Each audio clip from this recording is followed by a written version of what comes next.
Sound light കേൾക്കുന്നവരെ government അത് അനുവദിക്കാത്ത എന്തുകൊണ്ടാണെന്നറിയോ? Sound light അതിന്റെ ഓഫീസുള്ളവരാണല്ലോ വരുള്ളൂ. അപ്പൊ അവര് ഓഫീസിലുള്ള ആളുകൾ ഈ വിദ്യാഭ്യാസ വകുപ്പിനും ഗതാഗത വകുപ്പും കൂടി കൃത്യമായി പറഞ്ഞാൽ പിന്നെ മറ്റുള്ളവർ വരില്ലല്ലോ, പെർമിഷൻ കൊടുക്കില്ലേ?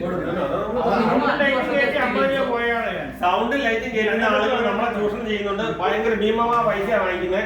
അതുപോലെ തന്നെ ഈ ഗവൺമെന്റ് മെയിൻ ആയിട്ട് സൗണ്ട് ലൈറ്റിന് എതിര് നിൽക്കുന്നതിന്റെ മെയിൻ കാരണം എന്താണെന്നറിയോ? ബോഡി കോഡിൽ നിഷ്കർഷിച്ചിരിക്കുന്ന അല്ലാത്ത വയർ കട്ടിങ്ങും കാര്യങ്ങളും വരുമ്പോൾ ബസ്സിൽ ഫയർ വരാൻ സാധ്യതയുണ്ട്. ഇതുകൊണ്ടാണ് ഗവൺമെന്റ് ഇതിനെ എതിരുന്നത്. പക്ഷെ അതിന് നമുക്കൊരു ലൈസൻസ്ഡ് ഏജൻസികളെ, നിലവിലുള്ള ഏജൻസികൾക്ക് ലൈസൻസ് എടുക്കുകയോ അവിടെ ശരിക്കും പറഞ്ഞു കഴിഞ്ഞാൽ ഒരു ഇലക്ട്രിക്കൽ എഞ്ചിനീയറോ എഞ്ചിനീയറിംഗ് ഉള്ള ആളുകൾക്ക് ലൈസൻസ് കൊടുക്കുന്ന തരത്തിലേക്ക് ക്രമീകരിച്ച് കഴിഞ്ഞാൽ ഈ 2 ദിവസം ഏതെങ്കിലും ഒരുത്തിന്റെ കൂടെ പോയി നിന്ന് 3-ാമത്തെ ദിവസം ആചാര്യനെ വിളിച്ചുകൊണ്ട് പോയിട്ട് ക്യാമറ അടിക്കാനും വർക്ക് സ്പീക്കർ ബോക്സ് അടിച്ചിട്ട് വർക്ക് ചെയ്യുന്ന ഇതെല്ലാം ഒഴിവാക്കി കിട്ടും. അപ്പൊ സത്യം പറഞ്ഞു കഴിഞ്ഞാൽ നമ്മുടെ സൗണ്ട് സിസ്റ്റം വണ്ടിയിലെ ആൾട്രേഷൻ വർക്കുകൾ നിയമവിധേയമാണെങ്കിൽ അത് ചെയ്യുന്ന ഏജൻസികൾ ലൈസൻസ്ഡ് ആയിരിക്കണം. അപ്പോഴേ നമുക്ക് ഇത് നിയമവിധേയമാക്കാൻ ആവശ്യപ്പെടാൻ പറ്റുള്ളൂ.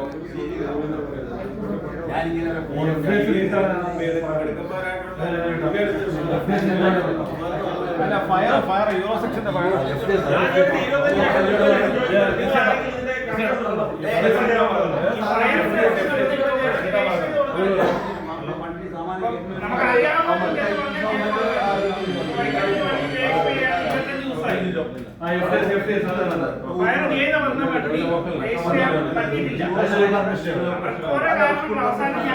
ഓരോ